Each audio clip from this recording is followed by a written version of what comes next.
అందరికీ నమస్కారం. నా పేరు దుర్గాప్రసాద్. మాది అంబేద్కర్ కోనసీమ జిల్లా మామిడికుదురు మండలం నగరం గ్రామం. నేను ఒక వీడియో చేయబోతున్నాను. ఆ వీడియో ఏంటంటే, ఇప్పుడు రాజోలు పరిసర ప్రాంతాల్లో ప్రధాన సమస్యగా మారిన శంకరగుప్తం డ్రైన్. శంకరగుప్తం డ్రైన్ గురించి, అది ఎక్కడి నుంచి ఎక్కడి వరకు ప్రయాణిస్తుంది, దానివల్ల వచ్చేటువంటి ప్రధాన సమస్య ఏంటి, ఆ చుట్టుపక్కల ఏ ప్రాంతాలకు అది ప్రభావం చూపిస్తుంది, అదేవిధంగా దాని యొక్క చరిత్ర, అంటే నిన్నో మొన్నో చరిత్ర కాదు, దాదాపు పురాణాల్లో దాని గురించి ఏం ప్రస్తావించబడిందో కూడా మీకు ఈ యొక్క వీడియోలో చెప్పదలుచుకున్నాను. దయచేసి ఈ వీడియోని పూర్తిగా చూడండి. ఈ డ్రైన్ వల్ల వచ్చేటువంటి సమస్యలు ఇంకేమైనా ఉంటే కనుక కింద కామెంట్ రూపంలో తెలియచేయండి. అదేవిధంగా ఈ వీడియోలో ఏమైనా తప్పులుంటే మన్నించి దయచేసి మీ సూచనలు కూడా అందిస్తారని కోరుకుంటున్నాను. ఈ వీడియో నచ్చినట్లయితే తప్పకుండా మీరు ఈ వీడియోని అందరికీ షేర్ చేయండి. ముందుగా శంకరగుప్తం డ్రైన్ దాని యొక్క జాగ్రఫీ తెలుసుకునే ముందు దీని గురించి చరిత్రలో, అంటే పురాణాల్లో ఏముందో ఒకసారి తెలుసుకుందాం.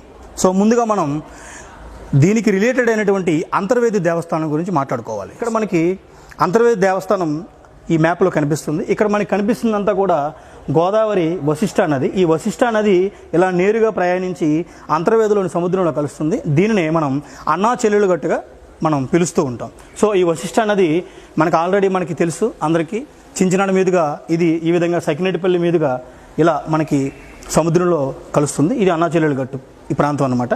మనం పురాణాలు కనుక చూసినట్లయితే ఈ అంతర్వేది దేవస్థానంలో లక్ష్మీ నరసింహస్వామి ఏ విధంగా వెలిశాడు అనేది ఒక కథ ఉందన్నమాట. అదేంటంటే, ముందుగా ఇక్కడ వశిష్ఠ మహర్షి ఆ వశిష్ఠ నదిని ఇక్కడ వరకు తీసుకువచ్చి అంతర్వేది సముద్రంలో కలిపిన తర్వాత వశిష్ఠ మహర్షి తపస్సుకు వెళ్ళిపోతాడు. తపస్సుకు వెళ్ళిపోయిన తర్వాత తన 100 మంది కుమారులను ఒక రాక్షసుడు సంహరిస్తాడు. ఆ రాక్షసుడు ఎవరంటే రక్త విలోచనుడు. ఈ రక్త విలోచనుడు సుమారు 10,000 సంవత్సరాలు తపస్సు చేసి బ్రహ్మచేత ఒక వరం పొందుతాడు. తన తపస్సు వరం పొందిన తర్వాత ఆ వరంలో ఏముంటుందంటే, ఏదైనా యుద్ధం జరిగినప్పుడు నా నుంచి కారేటువంటి ప్రతి రక్తపు బొట్టు పడిన ఇసుకలో ఒక్కొక్క ఇసుక రేణువు ఒక్కొక్క మళ్ళీ రక్త విలోచనుడు అయ్యి యుద్ధాన్ని కొనసాగించేలా ఉండాలి, నాకు ఎప్పటికీ మరణం ఉండకూడదని చెప్పేసి ఆ యొక్క వరాన్ని పొందుతాడు అనమాట. ఆ వరానికి తదాస్తనగానే ఆ వరం ఎప్పుడైతే పొందాడో తను ఇంకా విచ్చలవిడిగా ప్రతి ఒక్కరిని సంహరించడం, ఆవుల్ని సంహరించడం, సామాన్య ప్రజలను సంహరించడం, ఇలా రకరకాల ఇబ్బందులు పెట్టేవాడు అనమాట. అలా ఇబ్బందులు పెడుతూ ఇలా వశిష్ఠ మహర్షి ఉన్నటువంటి ఈ ప్రాంతానికి, అంటే అంతర్వేది ప్రాంతానికి ఆ రక్త విలోచనుడు రావడం జరిగింది. ఎప్పుడైతే రక్త విలోచనుడు వచ్చాడో తన వశిష్ఠ మహర్షి యొక్క కుమారులందరినీ చంపేయడంతో వశిష్ఠ మహర్షి, అయ్యా నరసింహస్వామి నన్ను కాపాడు, నేను రక్త విలోచనుడి ద్వారా ఇలాగ నష్టం పొందాను, తను ఎలాగైనా సంహరించమంటే ఆ నరసింహస్వామి తన యొక్క కోరికను మన్నించి వెంటనే అక్కడికి వచ్చి అక్కడ రక్త విలోచనుడితోటి యుద్ధాన్ని చేయడం మొదలుపెట్టాడు. ఈ యుద్ధంలో ఏమైందంటే, నరసింహస్వామికి రక్త విలోచనుడికి మధ్య పోరు జరుగుతూ ఉండగా రక్త విలోచనుడి యొక్క గాయాల నుంచి కారినటువంటి రక్తం మళ్ళీ క్రింద పడి మళ్ళీ అది ఇంకా చాలామంది రక్త విలోచనులుగా మారడం వల్ల ఆ యుద్ధాన్ని కొనసాగించవలసి వచ్చింది. ఇప్పుడు లక్ష్మీ నరసింహస్వామి ఏం చేశారంటే, ఒక గుర్రం ఉన్నటువంటి వాహనాన్ని తీసుకుని అశ్వరూఢాంబిక అనేటువంటి ఒక శక్తిని సృష్టించారనమాట. ఇక్కడ అశ్వరూఢాంబిక అనేటువంటి ఆ శక్తి ఏం చేస్తుందంటే, ఆ రక్త విలోచనుడి యొక్క రక్తాన్ని ఎక్కడా కూడా కింద పడకుండా తనే తాగి ఆ యుద్ధం కంప్లీట్ అయ్యే వరకు, ఆ యుద్ధం పూర్తయ్యే వరకు ఆ యొక్క అశ్వరూఢాంబిక అనేటువంటి ఆ యొక్క శక్తి ఆ యుద్ధం జరిగేలా చేసింది. ఫైనల్గా ఏమైందంటే, ఇక్కడ లక్ష్మీ నరసింహస్వామి తన చక్రంతో ఆ యొక్క రక్త విలోచనుడిని సంహరించడం జరిగిందనమాట. అప్పటి వరకు అక్కడ యుద్ధంలో రక్తం తాగినటువంటి ఆ అశ్వరూఢాంబిక తర్వాత ఆ రక్తాన్ని బయటికి వదిలివేయడం వల్ల ఒక ఏరులాగా, ఒక నదిలాగా పారడం వల్ల ఆ రక్తము ఒక నదిగా పారడం, అంటే నది అంటే ఇక్కడ కాలువని మనం కుల్య అంటాము. ఇక్కడ ఆ కుల్యని రక్త కుల్య అనే పేరుగా మార్చబడింది. మనం ఇక్కడ చూస్తున్నటువంటి అంతర్వేది దేవస్థానానికి సుమారు ఒక 1/2 కిలోమీటర్ నుండి కిలోమీటర్ దూరంలో మనకి ఇక్కడ ఒక నదీ పాయలు కనిపిస్తాయి. ఈ నదీ పాయలే రక్త కుల్య. ఇంత చరిత్ర ఉందన్నమాట. మనం ఇక్కడ అంతర్వేది దేవస్థానంలో ఉన్నటువంటి లక్ష్మీ నరసింహస్వామితో పాటు గుర్రాలక్క అనేటువంటి ఒక దేవతను కూడా మనం అక్కడ పూజించడం జరుగుతుంది. గుర్రాలక్క ఎవరో కాదు, ఆ అశ్వం మీద వచ్చినటువంటి అశ్వరూఢాంబిక అనేటువంటి దేవత శక్తి. మనం ఇప్పటికీ కూడా గుర్రాలక్క టెంపుల్ దగ్గర దర్శనం కూడా మనకి ఏర్పాటు చేయడం జరుగుతుంది. ఈ రెండు రిలేటెడ్గా జరిగినటువంటి పురాణ గాథే ఈ రక్త కుల్య నది. కాలక్రమేణా ప్రకృతి తను తయారు చేసుకున్నటువంటి మార్గం ద్వారా కానివ్వండి, ఇతరత్ర కారణాల వలన కానివ్వండి, ఇప్పుడు ప్రధానంగా ఈ శంకరగుప్తం డ్రైన్తో కలిసి ఈ శంకరగుప్తం డ్రైన్ అనేది అలాగా అనేక శాఖలుగా అనేక మార్గాల గుండా ప్రయాణిస్తూ చివరిగా మనకి కరవాక దగ్గర కలవడం జరిగింది. ఇంకొక విషయం ఏంటంటే ఆ లక్ష్మీనరసింహస్వామి విసినటువంటి ఆ చక్రం ఎక్కడైతే ఆ యుద్ధంలో ఉపయోగించిన చక్రం ఆ తర్వాత లక్ష్మీనరసింహస్వామి ఈ ప్రాంతంలో దాన్ని రక్తాన్ని శుద్ధి చేశాడు, అంటే కడిగారనికి మహోత్సవాలు జరుగుతున్నప్పుడు చక్ర స్నానం జరుగుతుందన్నమాట. సో చక్ర స్నానం జరగడానికి కారణం అయితే అదనమాట. సో అక్కడ అంతో పవిత్రమైనటువంటి స్థలం, అటువంటి పవిత్రమైన స్థలంలో పుట్టినటువంటి ఈ రక్త కుల్య అంటే శంకరగుప్తం డ్రైన్ యొక్క మెయింటెనెన్స్ ఒక్కసారిగా ఇది చేయి దాటిపోవడం వల్ల ఆ చుట్టుపక్కల ప్రాంతాల్లో ఉన్నటువంటి రైతులకి, ముఖ్యంగా ఆక్వా రైతులకి, కొబ్బరి రైతులకి, జీడి మామిడి రైతులకి, ఇలా ఈ అందరు రైతులకి కూడా ఒక విధంగా చాలా ఇబ్బందిగా మారిందని చెప్పవచ్చు. ఈ పురాణంలో చెప్పబడినటువంటి ఈ శంకరగుప్తం డ్రైన్ అంటే రక్తకుల్య యొక్క చరిత్ర అనమాట. సో మనం ఇప్పుడు మన టాపిక్లోకి వస్తే ఈ డ్రైన్ ఎక్కడి నుంచి ఎక్కడి వరకు ప్రయాణిస్తుందో ఒకసారి క్లుప్తంగా చూద్దాం. సో మనం ముందుగా తీసుకుంటే కరవాక, ఈ ఏరియాని మనం కరవాక గోవినమఠం గల్ఫ్ ఏరియా అని పిలుస్తాం. సో ఇక్కడ మనకు చూడండి, ఇక్కడ వైనతేయ నది కూడా ఇక్కడికి వచ్చి ఇక్కడ ఓడల రేవు దగ్గర అంటే కరవాక ఓడల రేవు దగ్గర సముద్రంలో కలుస్తుంది. సో ప్రధానంగా ఈ గోదావరికి చెందిన ఈ రెండు నదులు కూడా అంటే వశిష్ట ఇటు వైనతేయ కూడా ఈ ప్రాంతంలో ఉన్నటువంటి సముద్రంలో కలవడం జరుగుతుంది. సో ఇక్కడ కూడా మనకి ఒక విధమైనటువంటి ఉప్పునీటి ప్రాంతం అని చెప్పొచ్చు. అలాగే ఇక్కడ కూడా మనకి ఒక విధమైనటువంటి ఉప్పునీటి ప్రాంతం. ఈ రెండు ఉప్పునీటి ప్రాంతాలతో పాటు ఈ డ్రైన్ ఎక్కడైతే ప్రయాణిస్తుందో ఆ ఏరియా అంతా కూడా మనకి గమనించినట్లయితే కనుక ఇదంతా కూడా చాలా వరకు లవణీయత ఉన్నటువంటి ప్రాంతంగా చెప్తాం. సో ప్రధానంగా ఈ ఏరియా మనం అబ్జర్వ్ చేస్తే అంటే ఈ శంకరగుప్తం డ్రైన్కి ఎగువన ఉన్నటువంటి సాయిల్ని అలాగే శంకరగుప్తం డ్రైన్కి దిగువన ఉన్న సాయిల్ని మనం చాలా స్పష్టంగా మనం గమనించవచ్చు. ఇక్కడంతా కూడా ఇసుకతో కూడినటువంటి సాయిల్ ఉంటుందన్నమాట. సో మీరు ఎక్కడికి వెళ్ళినా సరే, ఇటు అంతర్వేది నుంచి ఇటు కరవాక వరకు ఎక్కడికి వెళ్ళినా సరే మనకి ఇసుకతో కూడినటువంటి సాయిల్ ఉంటుంది. ఎంత వర్షం పడినా సరే అక్కడ సాయిల్లోకి ఎప్పుడు కూడా వర్షం నీరు ఇంకిపోవడం జరుగుతుంది. సో అటువంటి ప్రాంతంలో ఈ డ్రైన్ వల్ల మనకి ఇప్పుడు ప్రధానమైన సమస్య ఏర్పడింది. అదే గతంలో లేదా అంటే గతంలో ఉన్నా కూడా అక్కడ ఉన్నటువంటి కెనాల్ సిస్టమ్ కానీ లాక్ సిస్టమ్ కానీ సక్రమంగా పనిచేయడం వల్ల ఎప్పటికప్పుడు ఈ వాటర్ అంటే వివిధ ప్రాంతాల నుంచి వచ్చి చేరినటువంటి ఈ డ్రైన్లోకి వచ్చి చేరినటువంటి వాటర్ ఎప్పటికప్పుడు బయటికి వెళ్ళిపోవడం అంటే సముద్రంలో కలిసిపోవడం వల్ల ఈ సమస్య ఎప్పటికి వరకు రాలేదు. కానీ ఈ మధ్య కాలంలో గత 5-6 సంవత్సరాల నుంచి కూడా ఈ సమస్య ఎక్కువైంది. సో ప్రధాన కారణం ఏంటో మనం ఒకసారి చూద్దాం. శంకరగుప్తం డ్రైన్ అనగా రక్తకుల్య నది ప్రారంభ ప్రాంతం చరిత్ర చెప్పినట్లుగా అయితే మనం అంతర్వేదని చెప్పుకోవాలి. కానీ ఇది వెడల్పు ఎక్కువ ఉండడం వల్ల ఎక్కువగా నీరు ఈ ప్రాంతం నుంచే మనకి చేరుతుందని కూడా మనం గమనించాలి. సో ఈ నది కరవాక నుండి అంటే ఇది ఒక గోదావరి పాయ వైనతేయ, అలాగే విధంగా ఇక్కడ ఉన్నటువంటి వశిష్ట నది అది కూడా ఒక గోదావరి పాయ. ఈ రెండు పాయల కనెక్టివిటీతో ఉన్నటువంటి ఈ యొక్క శంకరగుప్తం డ్రైను కరవాక నుండి ప్రారంభమై ఇటు అంతర్వేదిలో కలుస్తుంది. అయితే ఇంకొక ముఖ్య విషయం ఏంటంటే కేశవదాసుపాలెం అనేటువంటి ఒక విలేజ్లో కూడా ఈ యొక్క శంకరగుప్తం డ్రైన్ వచ్చి బంగాళాఖాతంలో కలవడానికి ఒక లాక్ సిస్టమ్ అయితే ఏర్పాటు చేయడం జరిగింది. ప్రస్తుతానికి ఆ లాక్ సిస్టమ్ నిరుపయోగం అయిపోయి అంత మూతపడి ఇసుక మేటలు వేయడం వల్ల ఆ లాక్ సిస్టమ్ పూర్తిగా అధ్వానంగా తయారైంది. ఈ శంకరగుప్తం డ్రైన్ మొత్తం పొడవు మనం తీసుకుంటే కనుక 23 నుండి 24 కిలోమీటర్లు ఉంటుంది. అంటే కరవాక నుండి ఇక్కడ కేశవదాసుపాలెం అనగా మెండుపాలెం బంగాళాఖాతంలో కలిసేటువంటి ప్రాంతం వరకు దాదాపు 23 నుండి 24 కిలోమీటర్ల యొక్క పొడవు ఉంటుంది. దీని యొక్క వెడల్పు కొన్ని చోట్ల ఒక 100 మీటర్ల వరకు ఉన్నా కూడా చాలా చోట్ల ఒక 30 నుంచి 20 మీటర్ల వరకు కూడా ఉండడం జరిగింది. సో అయితే ఇది మీరు అబ్జర్వ్ చేసినట్లయితే కనుక ఈ కేశవదాసుపాలెంలోనే ఇంకొక శాఖ విడిపోయి అటు అంతర్వేది వెళ్ళడం కూడా జరిగిందనమాట. సో ఇక్కడ మీకు కనిపిస్తున్నటువంటి కేశవదాసుపాలెం నుంచి అంతర్వేది వరకు చాలా తక్కువ వెడల్పుతో ఉంటుంది. దాదాపు అది 15 లేదా 20 మీటర్ల లోపే ఉంటుందన్నమాట. మిగతా ప్రాంతం అంతా కూడా 30 నుంచి 40, 50 మీటర్లు అలా మనం ఈ వెడల్పు మనం చూసినట్లయితే అంత ఎక్కువగా ఉంటుందన్నమాట. ఈ శంకరగుప్తం డ్రైన్ ఈ మొత్తం పొడవులో మనకి ఈ రెండు ప్రాంతాలని కలపడానికి అంటే డ్రైన్ అవతల వైపు అంటే డ్రైన్ ఎగువ డ్రైన్ దిగువ ప్రాంతాలను కలపడానికి మనకి ప్రధానంగా 9 వంతెనలు అయితే నిర్మాణం జరిగింది. సో మనం ఈ డ్రైన్ మొత్తం అర్థం చేసుకోవాలంటే ఈ వంతెనలు మనం ఒక్కసారి మనం చూసినట్లయితే ఈ డ్రైన్ ఏ వైపు నుంచి ఏ వైపుకి మనకి ప్రయాణం చేస్తుందో చాలా క్లారిటీగా వస్తుంది అనమాట. సో ఇక్కడ చూడండి, ఫస్ట్ ఆఫ్ ఆల్ కరవాక ద్వారా స్టార్ట్ అయినటువంటి ఈ యొక్క శంకరగుప్తం డ్రైన్ తర్వాత కొంత దూరం ప్రయాణించిన తర్వాత గొల్లపాలెం అనేటువంటి ఒక ఏరియాలో కూడా ఇది ప్రయాణిస్తుంది, ఒక వంతెన కనిపిస్తుంది. సో అలాగా ఇది మొదటి వంతెన అనుకుంటే కనుక, సో మొదటి వంతెన. ఆ తర్వాత మనకి కొంచెం దూరం ఇంకొక 2-3 కిలోమీటర్లు ప్రయాణం చేసిన తర్వాత కేసనపల్లి అనేటువంటి ఒక విలేజ్లో ఇంకొక వంతెన మనకి ఈ మధ్యనే కొత్తగా నిర్మించారు. ఇప్పటి వరకు కూడా అది ఓపెన్ అయితే కాలేదు, అంటే ఆ బ్రిడ్జికి కనెక్టివిటీని అయితే ఇవ్వలేకపోయారు. బ్రిడ్జ్ అయితే పూర్తయింది. సో అది కూడా పూర్తయితే 2 ప్రాంతాల వారికి కూడా వెసులుబాటు కలుగుతుంది. వాహనాలు కానీ ఇతరత్ర వ్యవసాయ పనులకు వెళ్ళే వారికి కొంచెం ఈజీ అవుతుంది. సో ఇది 2వ వంతెన అనమాట. నెక్స్ట్ వన్ 3వ వంతెన గోడపల్లి అండ్ కేసనపల్లి మధ్యన ఉంటుందండి. ఇది ప్రధానంగా చాలా పెద్ద వంతెన. ఇక్కడే మనకి పాత వంతెన కూడా ఉంది. ఇక్కడ మనకి ఓఎన్జీసీ వారు వెహికల్స్ కానీ లేదా పెద్ద పెద్ద వాహనాలకు కూడా వెళ్ళేటువంటి అనుకూలమైనటువంటి వంతెనగా చెప్పవచ్చు. సో ఇంకా మనకి ఇక్కడ చూసినట్లయితే గోడపల్లి నుంచి ఇంకొంచెం దూరం ప్రయాణించిన తర్వాత ఇంకొక ఈ మధ్య కాలంలోనే ఓపెన్ అయిందండి. దాదాపు ఇది 1 year మధ్య కాలంలోనే ఓపెన్ అయింది. ఇది అడవిపాలెం శంకరగుప్తం పంచాయతీకి కనెక్ట్ అయినటువంటి వంతెన అనమాట. సో ఈ వంతెన కూడా చాలా పెద్ద వంతెన. సో ఇక్కడ కూడా మనకి హెవీ వెహికల్స్ అయితే వెళ్తూ ఉంటాయి. నెక్స్ట్ ఇంకా ఇది 4వ వంతెన. నెక్స్ట్ ఇంకా 5వ వంతెన వచ్చేసరికి శంకరగుప్తం సెంటర్ని కనెక్ట్ చేసేటువంటి, అంటే బట్టేలంక అండ్ శంకరగుప్తం ఈ రెండింటిని కనెక్ట్ చేసేటువంటి 5వ వంతెన. ఇది ప్రస్తుతానికి ఇది కొంచెం నెమ్మదిగా శిథిలావస్థకు అయితే చేరుకుంటుంది. ఇక్కడ కొత్త వంతెన నిర్మాణం అయితే జరగాల్సిన అవసరం చాలా ఉంది. నెక్స్ట్ ఇంకా ఇంకొంచెం ముందుకు వెళ్తే కనుక చింతలమోరి అనేటువంటి విలేజ్లో ఇంకొక వంతెన ఉందండి. మోరీ చింతలమోరిని కనెక్ట్ చేసేటువంటి ఇంకో వంతెన అనమాట. సో దీన్ని మనం 6వ వంతెనగా మనం అనుకుంటే కనుక దానికి కొంచెం ముందుకు వెళ్తే చాలా చిన్న వంతెన. ఇక్కడ ఎటువంటి పెద్ద వెహికల్స్ వెళ్ళడానికి ఉండదు, కేవలం వ్యవసాయదారులు మాత్రం వెళ్ళడానికి అనుకూలంగా ఉంటుంది. సో ఈ వంతెన వచ్చేసి 7వ వంతెన అండి.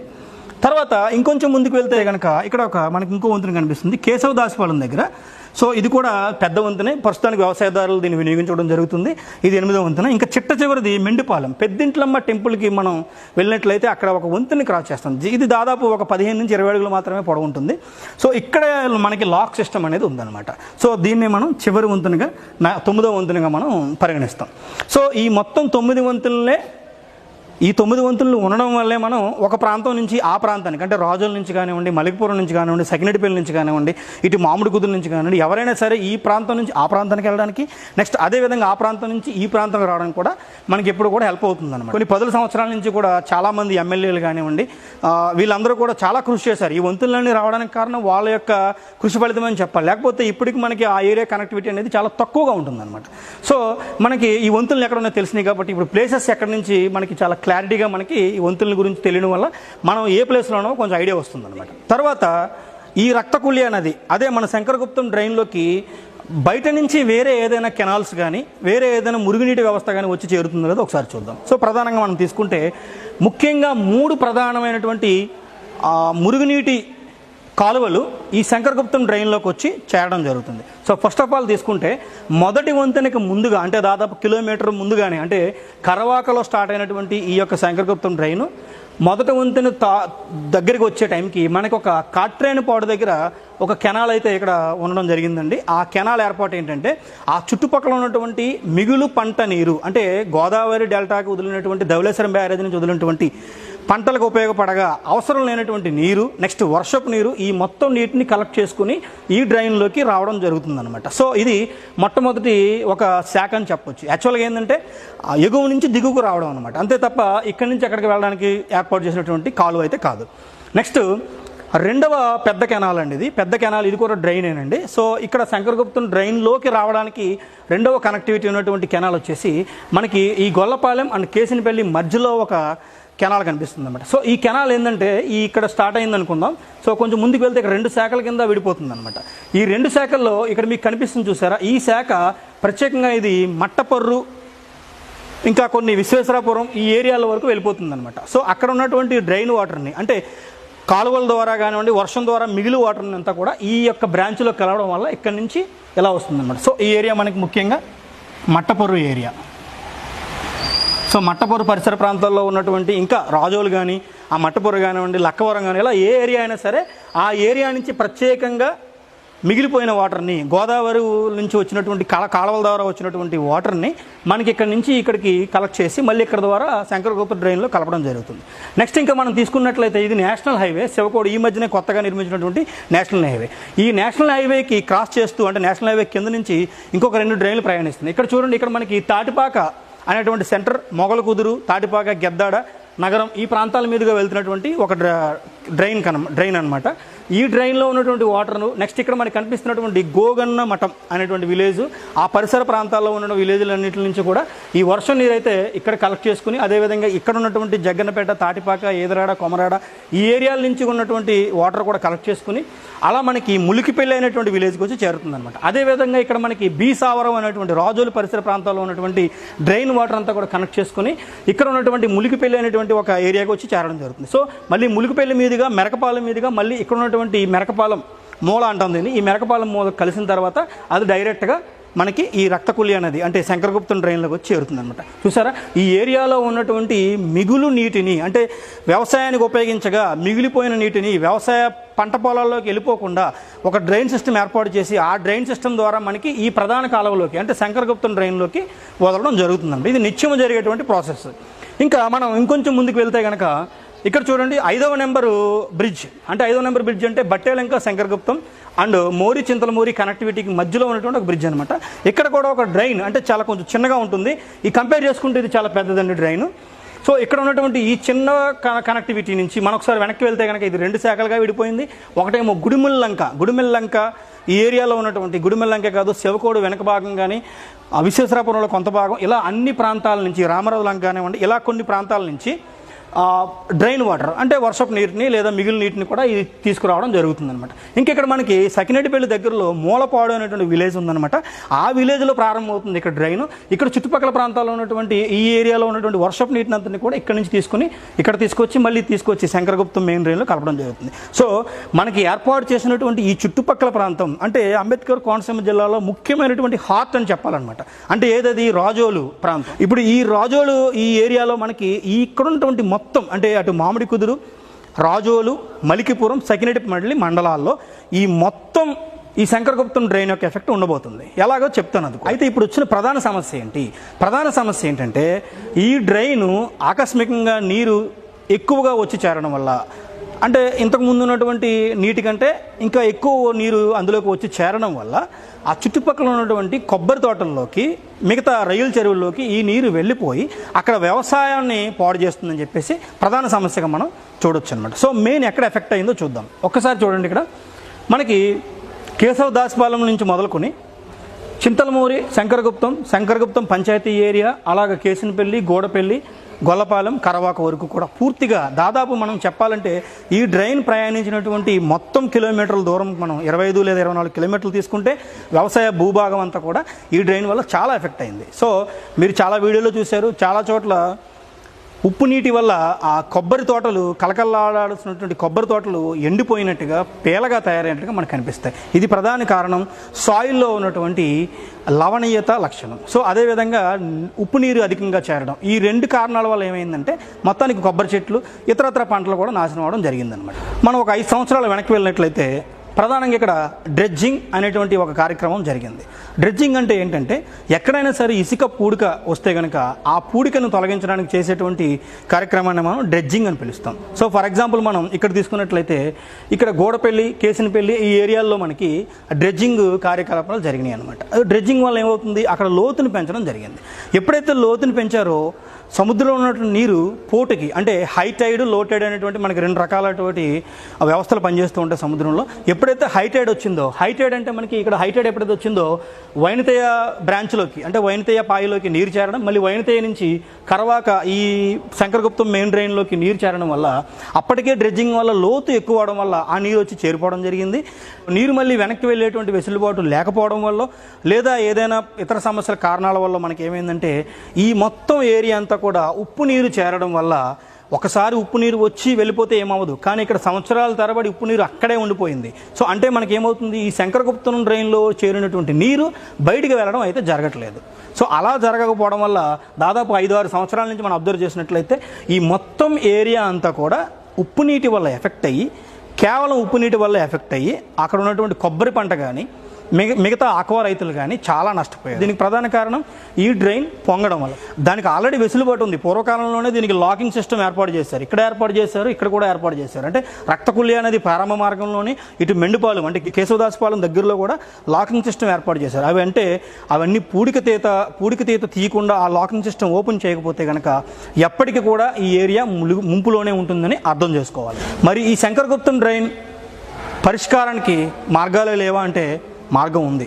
ఇటీవల కాలంలో మన రాజోలు ఎమ్మెల్యే గారు దేవ వరప్రసాద్ గారు స్వయంగా కొంత బృందాన్ని తీసుకుని ఈ ఏరియాలో పర్యటన చేయడం జరిగింది. ఆయన గుర్తించిన విషయం ఏంటంటే ఎక్కడైతే డ్రెడ్జింగ్ జరిగిన ఏరియా ఉందో ఆ ఏరియా కాకుండా వేరే ప్రాంతంలో కూడా ఇసుక మేటలు ఉండడం వల్ల ఈ ఏరియాలో నీరు సర్దుబాటు కాక తోటల్లోకి ప్రవేశించిందన్నారు. ఆయన కూడా మనకి ఒక వివరణ ఇవ్వడం కూడా జరిగింది. ఆ వివరణ ఏంటంటే ఎక్కడైతే ఎత్తుగా మేటలు వేసిందో ఆ ప్రాంతంలో కూడా ఇసుకను తొలగిస్తాం, అంటే డ్రెడ్జింగ్ చేసి మళ్ళీ అదంతా లెవెల్ చేస్తామని చెప్పడం జరిగింది. సో అది కొంతవరకు సమస్యకు పరిష్కారం అవ్వచ్చు, కానీ తాత్కాలిక పరిష్కారం అవ్వచ్చేమో నేను అనుకుంటున్నాను. కానీ దయచేసి దీనికి శాశ్వత పరిష్కారం చెప్పాలనుకుంటున్నాను. ఈ పరిష్కారం మీకు నచ్చినట్లయితే కనుక ఈ వీడియోని ఖచ్చితంగా షేర్ చేయండి. ఈ పరిష్కారానికి కొన్ని కోట్లు అయితే ఖర్చు అవుతుంది, కానీ ఇక్కడ వ్యవసాయం అంతా కూడా మళ్ళీ కలకల్లాడుతూ ఉంటుంది. సో దానికి మీరు అందరూ హెల్ప్ చేస్తారని కోరుకుంటున్నాను. సో ఆ పరిష్కార మార్గం ఏంటంటే, ముందుగా ఇక్కడ ఉన్నటువంటి అంటే మెండుపాలెం ఈ రక్తకుల్య నది అంతర్వేది దగ్గరలో ఉన్నటువంటి ఈ రక్తకుల్య నది ముఖద్వారాల వద్ద లాకింగ్ సిస్టమ్ని చాలా త్వరగా బాగు చేయాలి. అక్కడ ఉన్నటువంటి డ్రెడ్జింగ్ పనులు కూడా త్వరగా పూర్తి చేయాలి. అదేవిధంగా ఎక్కడైతే మన ఎమ్మెల్యే గారు చెప్పారో, దేవ వరప్రసాద్ గారు చెప్పడం జరిగిందో, అక్కడ కూడా డ్రెడ్జింగ్ పనులు పూర్తి చేయాలి. సో అక్కడితో అయిపోదు. మరీ ముఖ్యమైన విషయం ఏంటంటే, ఎప్పుడైనా సరే సముద్రం ముందుకు వస్తే, ఎప్పుడైనా సరే హై టైడ్ కనుక మనం రావడం జరిగినప్పుడు ఈ డ్రెడ్జింగ్ పనులు చేయడం వల్ల అధిక నీరు చేరుతుంది. అట్ ది సేమ్ టైము ఇక్కడ నీరు వెళ్ళేటువంటి మార్గము అంటే అటు రెండు వైపులా సముద్రమే ఉంది మనకి. ఇటు గోదావరి తీసుకున్నా రెండు వైపులా మనకి సముద్రమే ఉంది. కాబట్టి హై టైడ్ ఉన్నప్పుడు అది దాదాపు 1-2 రోజులు కూడా హై టైడ్లో ఉందనుకోండి, మనం ఎంత డ్రెడ్జింగ్ చేసినా నీరు వచ్చి చేరిపోతూ ఉంటుంది. సో దానికి పరిష్కార మార్గం ఏంటంటే, ఈ శంకరగుప్తం డ్రైన్కి ఇరువైపులా కూడా ఏటిగట్టు నిర్మాణం అయితే జరిగితే చాలా వరకు సమస్యను, అంటే చాలా వరకు అంటే 99% సమస్యను మనం తీర్చగలిగిన వాళ్ళు అవుతాం అనమాట. అదేంటి, ఏటుగట్టు నిర్మాణానికి ఎక్కువ అవుతుంది కదా అంటే కనుక ఖచ్చితంగా చేసి తీరాలి. ఏటుగట్టు నిర్మాణం ఎంత ఆవశ్యకం అంటే, ఏటుగట్టు నిర్మాణం లేకపోతే మనం డ్రెడ్జింగ్ చేసినా కూడా భవిష్యత్తులో దాదాపు ఇప్పుడు కాకపోయినా ఒక 4-5 సంవత్సరాల తర్వాత మళ్ళీ ఇసుక మేటలు వేయడం, మళ్ళీ డ్రెడ్జింగ్ చేయడం, ఇదే కార్యక్రమం జరుగుతూ ఉంటుంది. ఒక్కసారి కనుక మనకి ఏటుగట్టు కట్టినట్లయితే ఆ ఏటుగట్టు వల్ల మనకి రక్షణ పొందడమే కాకుండా ఎవరికి కూడా వాటర్ అనేది లోపలికి రాకుండా ఉండడం జరుగుతుంది. ఈ 2 ఏటుగట్టులతో పాటు ఏటుగట్టులు కంపల్సరీ కట్టినట్లయితే కనుక ఇంకొక ఇంపార్టెంట్ చాలా ముఖ్యమైన విషయం ఏంటంటే, ఎక్కడైతే మనకి కెనాల్స్ చూపించాం, అంటే కాట్రేనిపాడులో నుంచి వచ్చినటువంటి కెనాల్ కానివ్వండి, ఇటు రాజోల్ ఏరియాలో మట్టపొర్రు, బీసావరం, అటు తాటిపాక నుంచి వచ్చినటువంటి మురుగు కాలువ వ్యవస్థ కానివ్వండి, ఇలా ఇంకొక కాలువ వ్యవస్థ కానివ్వండి, ఇలా వచ్చి చేరుతున్నటువంటి కాలువల వ్యవస్థలకు కూడా మనం లాక్ సిస్టమ్ అనేది ఖచ్చితంగా ఏర్పాటు చేయాలి. అంటే లాక్ సిస్టమ్ అంటే ఎలాగంటే, ఇక్కడ ఒక లాక్ సిస్టమ్, ఇక్కడ ఒక లాక్ సిస్టమ్, ఇలా మనకి ఈ లాక్ సిస్టమ్ కూడా ఖచ్చితంగా ఏర్పాటు చేయాలి. ఏటుగట్టు కట్టేస్తే సరిపోదు, ఎందుకంటే ఏటుగట్టు కట్టిన తర్వాత ఆ నీరు బయటికి వెళ్ళడానికి ట్రై చేస్తుంది. హై టైడ్ ఉన్న సమయంలో, హై టైడ్ అంటే దాదాపు 2-3 రోజులు ఉండొచ్చు, లేదా ఒక రోజు అంతా ఉండొచ్చు. సో ఆ టైంలో మనకి ఏమవుతుందంటే, హై టైడ్ వచ్చినప్పుడు నీరు సర్దుబాటు, అంటే నీరు సైక్లిక్ ఫామ్లో, అంటే కరవాక నుంచి ఇటు అంతర్వేదికి కానివ్వండి, లేదా అంతర్వేది నుంచి కరవాక కానీ సైక్లిక్ ఫామ్లో రొటేషన్ అవుతున్నప్పుడు దానికి మార్గం కనుక లేకపోతే ఏటుగట్లు తెగిపోయే ప్రమాదం ఉంది. అదేవిధంగా ఇక్కడ కూడా మనం లాక్స్ కనుక వేయకపోతే కనుక ఆ ప్రధానంగా డ్రైన్లో వచ్చినటువంటి ఎడిషనల్ వాటర్, ఎక్కువ వచ్చినటువంటి వాటర్ అంతా కూడా ఈ డ్రైన్లోకి చేరి ఆ డ్రైన్ల ద్వారా ఆ డ్రైన్లు పొంగడం వల్ల ఈ రాజోలు పరిసర ప్రాంతాల్లో ఉన్నటువంటి అన్ని పంట పొలాలు కూడా నాశనం అయిపోతాయి. కాటన్ దొర గారు కూడా చూడండి, గోదావరి నదిని 2 వైపులా కూడా ఏటుగట్లు కట్టడం జరిగింది. ఆ ఏటుగట్లు కట్టడం వల్లే కదా మనకి ఏ వరద వచ్చినా కూడా మన వైపు రాకుండా ఆపగలుగుతున్నాం. సో అదే విధంగా కూడా ఈ యొక్క Shankaraguptam drain start to ending point, ఎక్కడైతే ప్రారంభమైందో, ఎక్కడైతే ఎండ్ అవుతుందో ప్రతి ఏ ప్లేస్ని వదలకుండా ఖచ్చితంగా మనం 2 వైపులా కూడా ఏటిగట్టు కట్టినట్లయితే ఖచ్చితంగా ఈ ప్రాబ్లంకి సొల్యూషన్ మనం చేసిన వాళ్ళు అవుతాం అన్నమాట. ఎక్కడైతే దాని కనెక్టివిటీ ఉన్నాయో ఆ మిగతా మురుగు కెనాల్స్ అన్నింటికి కూడా ఖచ్చితంగా లాకింగ్ సిస్టమ్ ఏర్పాటు చేయాలి. సో ఈ లాకింగ్ సిస్టమ్ అంతా కూడా ఇరిగేషన్ డిపార్ట్మెంట్ పరిధిలో ఎప్పటికప్పుడు పర్యవేక్షణ జరుగుతూ ఉండాలి. ఎప్పుడైనా హై టైడ్ వచ్చినప్పుడు ఆ లాక్స్ని క్లోజ్ చేసినట్లయితే ఆ నీరు వెనక్కి తన్నకుండా, అంటే వెనక్కి అంటే మన వైపుకి ఈ రాజోలు, మలికిపురం, ఇది మామిడి కుదురు కానీ సగినటిపల్లి మండలాల్లో ఉన్న పంట పొలాలను నష్టపోకుండా మనం నివారించగలిగేలా కూడా చూడాలన్నమాట. సో ఇది ప్రధానంగా ఉన్నటువంటి ఈ సమస్యకి నా వైపు నుంచి ఒక పరిష్కార మార్గం. సో ఇది కొంచెం భారీ ప్రాజెక్టు, భారీ బడ్జెట్తో కూడుకున్నటువంటి ప్రాజెక్టు. సో ఇది కనుక మన గవర్నమెంట్ కనుక చేసినట్లయితే చూసినట్లయితే అసలు మీకు నాకు తెలిసి చాలా సంవత్సరాలు, అంటే దాదాపు 100-150 సంవత్సరాలైనా సరే ఈ ఏటుగట్టు యొక్క పటిష్టత వల్ల ఆ చుట్టుపక్కల ప్రాంతాలు ఏవి కూడా ఎఫెక్ట్ అవ్వకుండా ఉంటాయి. ఇప్పటికే కొత్తగా ఏర్పడినటువంటి వంతెన నిర్మాణాలు చాలా ఎత్తుగా ఉన్నాయి. సో ఆ ఎత్తుగా ఉన్న నిర్మాణాలే కాబట్టి ఏటుగట్టు కూడా చక్కగా కనెక్టివిటీ అవుతుంది.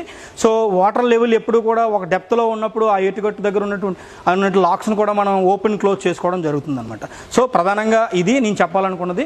అయితే మీకు ఇక్కడ ఇంకొక చిన్న సందేహం రావాలి, అదేంటి ఏటుగట్లు రెండు వైపులా కట్టేస్తే మరి ఆక్వా రైతులకి, అక్కడ పండించుకునే పంట పొలాల రైతులకి, లేదా జీడి మామిడి రైతులకి వాటర్ ఎక్కడి నుంచి తెస్తామని అడగవచ్చు. ఎస్, దీనికి కూడా ఒక సొల్యూషన్ అయితే ఉంది.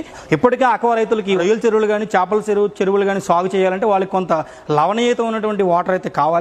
సో వాళ్ళు ఇప్పటికే పంపు సెట్ల ద్వారా తోడుకుంటున్నారు. మనకు ఆల్రెడీ ఇక్కడ పంపు సెట్ల ద్వారా తోడుకుంటున్నటువంటి చెరువులు చాలా ఉంటాయన్నమాట. సో వాళ్ళతో వాళ్ళు సర్దుబాటు చేసుకుంటారు. అయితే ప్రధానంగా కోకోనట్ అంటే కొబ్బరి, మామిడి, నెక్స్ట్ ఇంకా జీడి మామిడి, ఈ సర్వే ప్లాంట్స్ కూడా ఈ ప్రధానంగా ఉన్నటువంటి ఈ పంటలకి ఎలా నీరిస్తామో దాని మీద నాకు ఒక ప్రణాళిక అయితే ఉంది.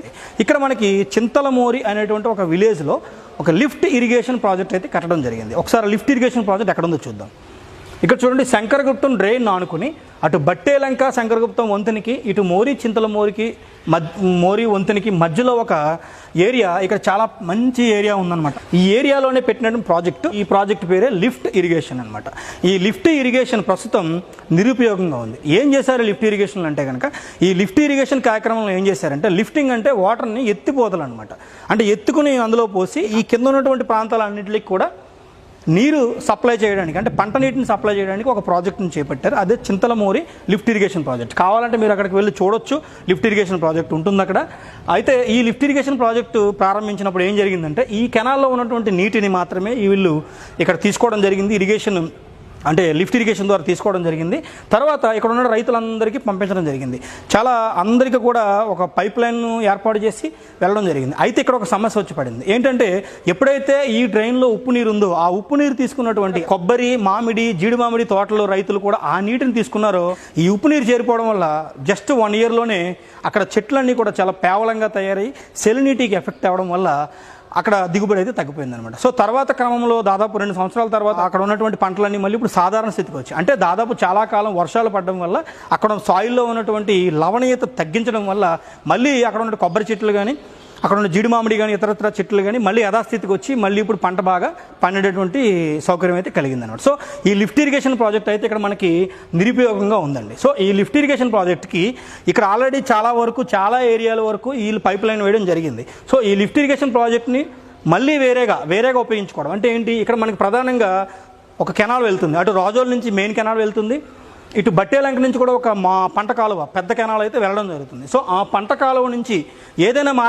ఏదైనా దగ్గర మార్గం మనం చూసుకున్నట్లయితే ప్రభుత్వం వారు దానికి ఒక సర్వే చేసి అత్యంత దగ్గర మార్గం చూసుకుని ఈ కెనాల్ని ఇక్కడ మనం కనెక్ట్ చేసి ఒక ఆక్విడక్ట్ అంటే తెలుసు కదా మనకి. ఇప్పుడు మనం గన్నవరం చూసినట్లయితే మనకి ఈ 4 మండలాలని సస్యశ్యామలం చేస్తున్నటువంటి పంట నీరు ఎక్కడి నుంచి వస్తుందంటే గన్నవరం ఆక్విడక్ట్ ద్వారా మనకు రావడం జరుగుతుంది. అటువంటి ఆక్విడక్ట్ ఇక్కడ మనం నిర్మాణం చేసినట్లయితే ఖచ్చితంగా ఆ పంట నీటిని, అది చాలా స్వచ్ఛమైనటువంటి, ఒక విధంగా చెప్పాలంటే ఇక్కడ వరి పండుతుందంటే కారణం అటువంటి గోదావరి నీరే. అటువంటి నీటిని మనం ఇక్కడ ఇచ్చినట్లయితే కనుక ఈ పంటలన్నిటికి కూడా ఆ నీటిని మనం సద్వినియోగం చేసుకునే వాళ్ళు అవుతాం. ఇన్ కేస్ ఇది చాలా ఎత్తు ప్రాంతము, ఇది చాలా పల్లప ప్రాంతము, ఆక్విడక్ట్ కడితే కనుక ఇక్కడ మనకి నీటిని ఇక్కడ తీసుకురావాలని కనుక మీకు ఐడియా కనుక ఉండుంటే కనుక, అటువంటి ఏదైనా సమస్య వస్తే కనుక అట్లీస్ట్ ఇక్కడ కొంత మళ్ళీ ఇక్కడ లిఫ్ట్ ఇరిగేషన్ ప్రాజెక్ట్ ఏదైనా కొనసాగింపు చేసి ఇక్కడ ఉన్నటువంటి నీటిని ఈ పక్కకి తీసుకొచ్చేలాగా ఏదైనా చేస్తే కనుక ఇక్కడ ఉన్న రైతులందరికీ, ప్రధానంగా పంట పండించిన రైతులకి ఎక్కడా కూడా నీటి సమస్య రాకుండా మనం అయితే చేయొచ్చు అనమాట. సో మనకి ఇక్కడ 2 కాన్సెప్ట్స్ ఉన్నాయి. ఒకటి ఏంటంటే శంకరగుప్తం డ్రైన్ పొంగినప్పుడల్లా నీరు పంట పొలాల్లోకి వెళ్ళి పంట పొలాలను పాడు చేయకుండా ఉండేటువంటి కాన్సెప్ట్. సార్ చెప్పినట్టు డ్రెడ్జింగ్ చేయాలి. అయితే శాశ్వత పరిష్కారం మనకి చూడాలంటే కనుక 2 వైపులా కూడా ఏటుగట్లు కట్టాలి. ఇది చాలా ఖర్చుతో కూడుకున్నది. ప్రభుత్వం తలుచుకుంటే అది పెద్ద సమస్య ఏమీ కాదు. ఎప్పుడైతే ఏటుగట్ల నిర్మాణం జరిగిందో దాంతోపాటు లాక్స్ నిర్మాణం కూడా జరగాలి. సో నీరు ఎక్కడికి వెళ్లకుండా సైక్లిక్ స్ట్రీమ్లో, అంటే ఒక సైకిల్ వాతావరణం మనం క్రియేట్ చేసినట్లయితే ఎక్కడైతే ఎంటర్ అయిందో ఆ వాటర్ మళ్ళీ తిరిగి మళ్ళీ మనకి సముద్రంలో కలుస్తుంది. ఎప్పటికప్పుడు డ్రైన్ వాటర్ సముద్రంలో కలిసేటువంటి ఏర్పాటు ఉంటుంది. అదేవిధంగా ఇంకొక విషయం ఏంటంటే మత్స్యకారుల సమస్యను కూడా దృష్టిలో పెట్టుకోవాలి. ఎందుకంటే ఈ కనిపిస్తున్నటువంటి ఈ కరవాక ప్రాంతంలో అక్కడ వచ్చేటువంటి వాటర్ ద్వారా ఎగువకి, అంటే ఈ శంకరగుప్తం లోపలికి డ్రైన్ లోపలికి చాలా మత్స్య సంపద అంటే చేపలు కానివ్వండి, ఇతరత్ర మంచి మంచి డిమాండ్ ఉన్నటువంటి ఫిషెస్ కానివ్వండి, ఇవన్నీ కూడా మనకి లోపలికి రావడం జరుగుతుంది. అవి ఎప్పుడైతే లోపలికి వస్తున్నాయో అక్కడ ఉన్నటువంటి మత్స్యకారులు, దాని మీద డిపెండ్ అయినటువంటి మత్స్యకారులు అక్కడ చేపలు పట్టడం, డైలీ మార్కెట్కి తీసుకెళ్ళి అమ్మడం ఇలా జరుగుతుందన్నమాట. ఎప్పుడైతే మనం దీన్ని ఏటుగట్టులు కట్టి లాకింగ్ సిస్టమ్ ఏర్పాటు చేసామో వాళ్ళకు కూడా కొంత నష్టం ఉంటుంది. సో ఆ నష్టాన్ని కూడా వాళ్ళు అధిగమించి ఇలాగా ఏర్పాట్లు చేయాలి. అటు రైతులకు, ఇటు ఆక్వా రైతులకు, అదేవిధంగా మత్స్యకారులకు, అక్కడ ఉన్న జనాలందరికీ కూడా ఈ యొక్క శంకరగుప్తం డ్రైన్ బాధల నుండి విముక్తి చేయాలని చెప్పి గవర్నమెంట్ వారిని కోరుకుంటున్నాను. ఇప్పుడు కనుక సమస్యను పరిష్కరించుకోలేకపోతే కనుక ఫ్యూచర్లో అది 5 సంవత్సరాలు అవ్వచ్చు, 10 సంవత్సరాలు అవ్వచ్చు, ఒక ఉప్పు నీటి కయ్యగా మారేటువంటి ప్రాంతంగా మారేటువంటి అవకాశం అయితే లేకపోలేదు. సో దయచేసి ఈ వీడియో చూసిన ప్రతి ఒక్కళ్ళు కూడా నేను చెప్పినటువంటి సమాచారంలో ఏదైనా మిస్టేక్ ఉంటే నాకు కామెంట్ ద్వారా తెలియజేయండి. నేను చాలా విశ్లేషణ చేసి మీ ముందు ఈ వీడియో పెడుతున్నాను. ఈ వీడియోలో నేను ప్రధానంగా 2 సూచనలు అయితే చేశాను. ఒకటి ఏంటంటే 2 వైపులా ఏటిగొట్ల నిర్మాణం, లాకింగ్ సిస్టమ్ అయితే ఖచ్చితంగా తేవాలి. రెండవది ఏంటంటే ఇక్కడ మిగిలిగా ఉన్నటువంటి లిఫ్ట్ ఇరిగేషన్ ప్రాజెక్ట్ని, అట్లీస్ట్ ఈ లిఫ్ట్ ఇరిగేషన్ ప్రాజెక్ట్ ఇప్పుడు పని చేయకపోయినా ఇక్కడున్న వాటర్ని ఈ ప్రాంతానికి ఏదో ఒక పల్లపు ప్రాంతం నుంచి అయినా సరే ఈ ప్రాంతం నుంచి ఈ ప్రాంతంలో తీసుకొచ్చి ఖచ్చితంగా పంట నీరు ఈ ప్రాంతం వాళ్ళందరికీ కూడా ఇవ్వాల్సిందిగా కోరుచున్నాను. రైతులు అందరూ కూడా మిమ్మల్ని ఒక్కసారి కనుక మీరు ఈ పని చేసినట్లయితే, అప్పుడెప్పుడో మనకి కాటన్ దొరగారు చేసినప్పుడు మనల్ని ఆయన అపర భగీరథుడు అన్నాం. ఆయన గోదావరి జిల్లాల అన్నింటికి కూడా నీటిని మనం పంట నీరు ఇవ్వడం జరిగింది. ఇప్పుడు ఈ ప్రాంతానికి కూడా మీరు ఇచ్చినట్లయితే మీరు మరో కాటన్ అయ్యేటువంటి అవకాశం ఉంటుంది సార్. సో దయచేసి ఈ వీడియో మన ముఖ్యమంత్రి వర్యులు గారికి, అలాగే డిప్యూటీ సీఎం గారికి కూడా ఈ వీడియో చేరాల్సిందిగా కోరుచున్నాం. అదేవిధంగా మన డాక్టర్ నిమ్మల రామానాయుడు గారు ఇరిగేషన్ శాఖ మంత్రి కూడా ఈ వీడియో చేరాలని కోరుకుంటున్నాం. ఈ వీడియో చాలా కష్టపడి మేము ఈ మ్యాప్ అంతా గీయడం జరిగింది. ఈ ప్రాంతాలన్నీ కూడా తిరుగుతున్నాం. ఎక్కడి నుంచి ఆరిజిన్ ఎక్కడ, దీనికి సొల్యూషన్ ఏంటంటే చాలామంది రకరకాల సొల్యూషన్ చెప్తున్నారు. ఎస్, అన్నింటినీ పరిగణలోకి తీసుకుని దయచేసి ఈ వీడియోలో నేను చెప్పిన విషయాన్ని కూడా పరిగణలోకి తీసుకోండి. శాశ్వత పరిష్కారాన్ని ఆలోచించండి. ఇక్కడ ఉన్న రైతుల్ని కాపాడండి. అదేవిధంగా మీడియా కూడా ఫోకస్ 1-2 రోజులు 3 రోజులు చేసిన తర్వాత మీడియా ఈ విషయం నుంచి వేరే విషయానికి వెళ్ళిపోవడం కూడా కొంచెం బాధాకరంగా ఉంది. ఈ సమస్య తీరేంత వరకు కూడా అట్లీస్ట్ మన రాజోల్లో ఉన్నటువంటి ఈ 4 మండలాల ప్రజలైనా కూడా ఈ యొక్క విషయాన్ని ఖచ్చితంగా పై వరకు చేరేవిగా అసెంబ్లీలో చర్చకైతే ఇది ఖచ్చితంగా వెళ్ళబోతుంది. మన దేవ వరప్రసాద్ గారు మాట ఇచ్చారు. సో ఈ వీడియో కూడా దయచేసి ఎమ్మెల్యే గారికి కూడా చేరాలని కోరుకుంటున్నాను. ఒక రైతు ఇబ్బంది పడుతున్నాడంటే సార్ కూడా తెలుసు అది ఏ విధంగా రేపొద్దున జనరేషన్కి ఎంత ఇబ్బంది అవుతుందో. అక్కడ ఉన్నటువంటి ఎకానమీ పడిపోయింది. కొబ్బరి రైతులు దిగాలైపోయారు. కొబ్బరి మీద ఆధారపడినటువంటి పీచు ఉత్పత్తులు చేసేటువంటి ఆ పీచు పరిశ్రమ కూడా అది నష్టపోవడం జరిగింది. సో ఇది ఒక్కరి సమస్య కాదు, ఇది దాదాపుగా 4 మండలాల ప్రజల సమస్య. దయచేసి దీన్ని త్వరగా పరిష్కరిస్తారని, ఈ వీడియో అందరికీ చేరేలా మీరు అందరూ చర్యలు తీసుకుంటారని. ఏమైనా తప్పులుంటే క్షమించండి. నేను చాలా వరకు మ్యాక్సిమం రీసెర్చ్ చేసే ఈ వీడియోని చేశాను. నేను చెప్పిన దాంట్లో ఏదైనా తప్పున్నా కూడా, లేదా ఏదైనా అవగాహన లోపం ఉన్నా కూడా మీరు నాకు చెప్పండి, కామెంట్ రూపంలో తెలియజేయండి. నెక్స్ట్ ఏదైనా సూచనలు, ఇంకా ఏటుగట్టే కాకుండా డ్రిడ్జింగే కాకుండా ఇంకేదైనా మీరు ఈ సమస్యకి పరిష్కారాన్ని మీ ఎంతు ఆలోచనగా ఏదైనా చెప్పాలనుకుంటే కనుక కామెంట్ రూపంలో తెలియజేయండి.